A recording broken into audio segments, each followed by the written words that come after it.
स्वामी समर्थ श्रद्धा आणि भक्ती या चॅनलमध्ये तुम्हा सर्वांचे स्वागत। दर गुरुवारी जसं आम्ही समर्थांच्या मठात येतो, आम्ही इथल्या भक्तांचे अनुभव तुम्हाला शेअर करतो, तसाच आज एक काकी आम्हाला इथे भेटल्या। त्यांचा खूप चांगला अनुभव त्या आपल्याबरोबर शेअर करत आहेत। मी 11 गुरुवार करून असं म्हणाली होती।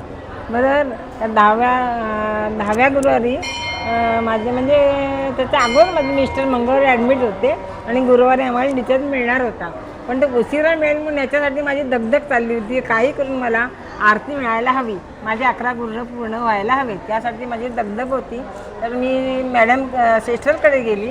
सिस्टरने मला सांगितलं, थोड्या वेळातच मला डिस्चार्ज दिला आणि मग माझी मुलगी आणि हे काय केलं, काय वगैरे हां ओला केला। तर त्या ओला मग आम्ही 4:15ला घरी पोचलो। थोडं माझं घरातलं काम आटपून मी 5 वाजता बरोबर आरतीला गेली। समजलं ना? आणि त्यानंतर परत माझ्या मिस्टरांना गुरुवारीच ॲडमिट केले। हा माझा 11वा गुरुवार होता।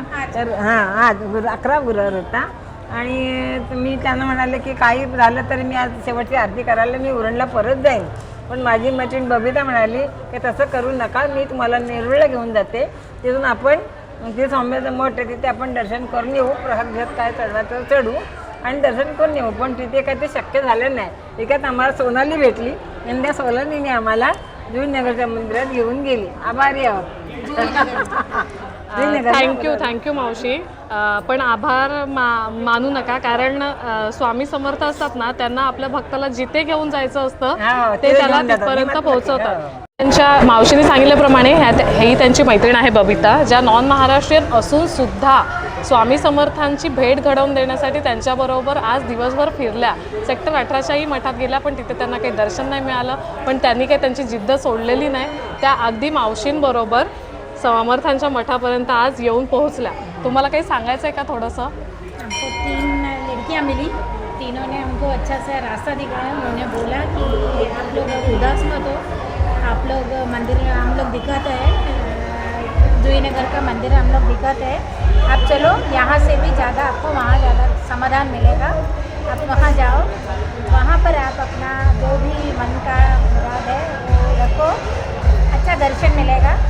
इसके लिए हम आए, उन लोगों की कृपा से हम लोग यहाँ आए, उनको अच्छा दर्शन मिला, हम खुश हैं। Thank you so much. उन लोगों को हम लोगों के मिलवाया कि आप उदास होके जाना मत, मेरा रास्ता खुला है, कोई भी आना चाहिए मेरा दरवाजा में, उनको फरिश्ता बनवा के भेज दिया हमारे पास। Thank you so much. Shri Swami समर्थ।